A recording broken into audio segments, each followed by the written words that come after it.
Built between 1832 and 1836, Fort Henry's stone walls were completed just in time for the rebellions of 1837 to 1838, which sought to overthrow the Canadian colonial government in favor of a republic. Niels von Schultz, who led rebel forces at the Battle of the Windmill, was executed there. Today his ghost is among many that visitors claim to encounter in the twilight hours. Paranormal-themed tours and an annual haunted house have capitalized on these strange tales and helped make this Canada's most famous haunt. The War of 1812 left relations between the United States and Great Britain at an all-time low. Raids along the St. Lawrence River were common during the war, and Kingston, Ontario, in what was then Upper Canada, was seen as potentially vulnerable. The British eyed Point Henry as an ideal place for what became known as the Citadel of Upper Canada. Early in the war, British Canadians erected a blockhouse and artillery battery on Point Henry to help defend Kingston and its naval dockyards. They continued fortifying it throughout the war, calling it Fort Henry after Henry Hamilton, one-time lieutenant governor of the province of Quebec and governor of Bermuda.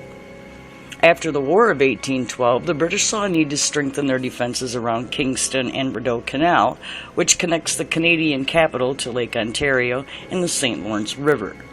Between 1832 and 1836, they built a more permanent stone fort in place of the old wooden one. During the rebellions of 1837 to 1838, rebel prisoners were held at Fort Henry, including a 31-year-old Finnish national named Niels von Schultz. The United States government cooperated with the British to put down these rebellions, which were aided by private U.S. citizens in so-called hunters' lodges. Despite throwing himself at the mercy of the military court, Schultz was convicted and hanged on December 8th, 1838. When his ghost isn't strolling the wall in a tattered uniform, he's believed to be haunting Commander's Room 3.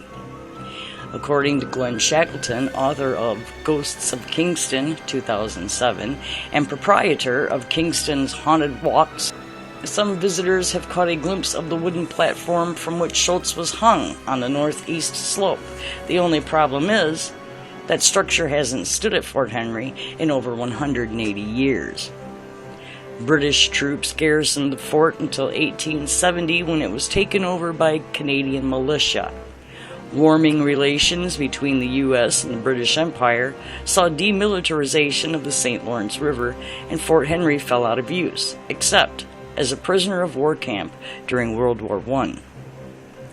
Though no battles were fought at the fort, accidents and mishaps claimed the lives of several soldiers who confused ghosts are now believed to walk the grounds.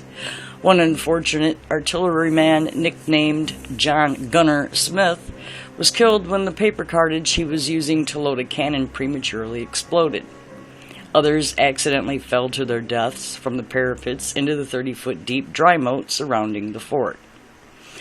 The ghost of an adolescent girl is believed to make mischief in the bakery and schoolroom. Though no one knows who this girl might have been in life, she may have been an officer's daughter.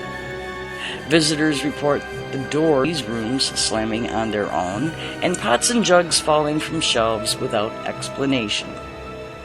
In 1938, Fort Henry became a living history museum garrisoned by a group of reenactors called the Fort Henry Guard.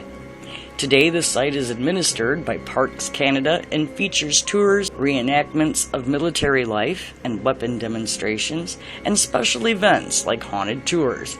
You can also do a self-guided tour of rooms with displays and artifacts from the Canadian military history.